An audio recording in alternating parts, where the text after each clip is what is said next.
Season 2, Episode 2 of Silo deepens the tension, raises the stakes, and highlights the fragility of power within the silo's oppressive system. Today, we're diving into the collapsing of leadership, the seeds of rebellion, and the power of belief in a controlled society.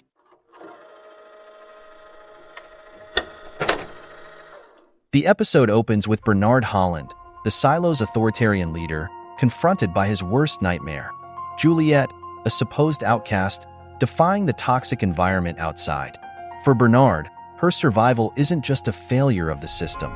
It's a challenge to the very foundation of their society. His reaction is immediate and panicked.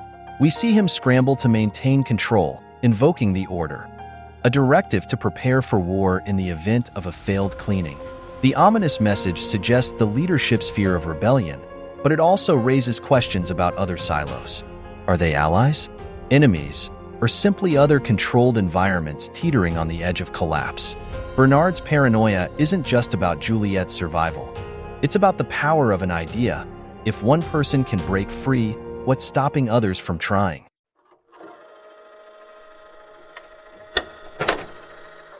If Bernard is panicking, Robert Sims, the head of judicial security, is thriving. Sims quickly takes control, enforcing curfews and deploying deputies to suppress dissent. His calculated actions contrast with Bernard's desperation, showcasing a man who knows how to exploit fear. Sims' takeover highlights the deep divide in the silo's leadership. It also creates tension with Paul Billings, the acting sheriff.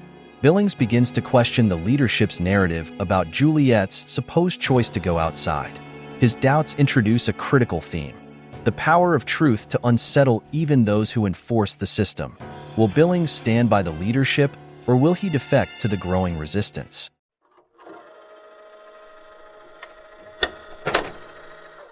While the leadership scrambles to maintain order, unrest simmers among the silo's lower levels. Here, we meet two key voices in the rebellion: Shirley, a symbol of hope, and Martha Walker, a voice of caution. Shirley believes Juliette's survival proves the leadership has been lying. She wants to inspire others to resist. In contrast, Martha focuses on survival. Her pragmatic decision to disperse an angry crowd with a water hose shows her understanding of the dangers rebellion can bring. Their dynamic reflects the tension between hope and fear.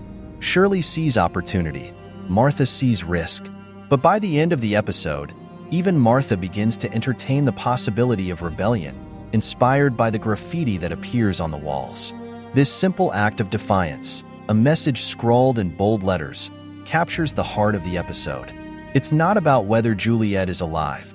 It's about what her survival represents: hope, change, and the possibility of a better future.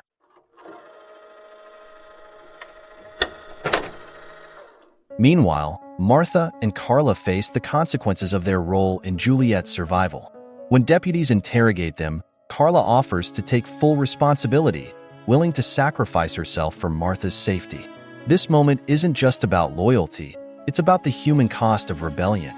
Martha's refusal to let Carla face punishment alone highlights their shared commitment to challenging the system, even at great personal risk. Their story is a reminder that rebellion isn't just grand acts of defiance.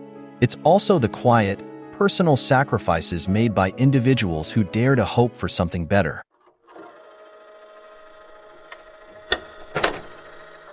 Then there's Judge Meadows, a character who, up until now, has been little more than a passive figurehead.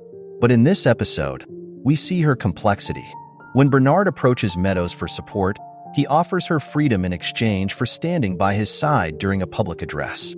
This deal, however manipulative, awakens something in Meadows. Her decision to sober up and assist Bernard suggests she's not just a puppet, she's a player. Her comparison to the Wizard of Oz, a fraud hiding behind illusions, adds depth to her character. Meadows may be complicit, but she's also self-aware. Her motives remain unclear, but her willingness to act hints at a larger role in the unfolding power struggle.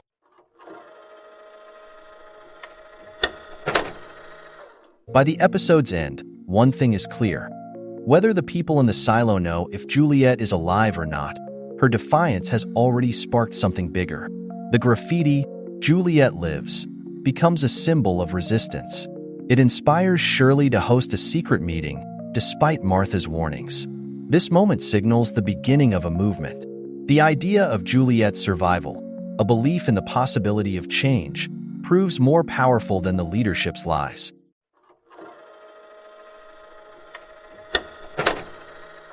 This episode is rich with themes that resonate beyond the silo. The fragility of power. Bernard's reliance on lies reveals how easily authoritarian systems can crumble when faced with undeniable truths.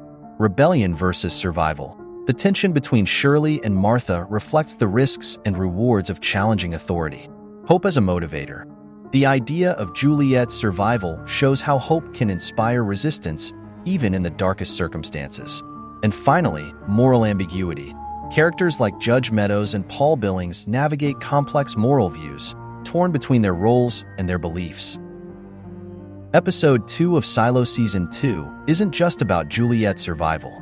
It's about the ripples that survival creates, the questions it raises, the doubts it plants, and the hope it inspires. This episode masterfully weaves together character-driven moments, societal commentary, and the growing spirit of rebellion. As the story unfolds, one thing is clear. The silo is a world on the brink of change, and the cracks in its foundation are only growing wider. Make sure to like and subscribe if you enjoyed this video, and I will see you in the next one.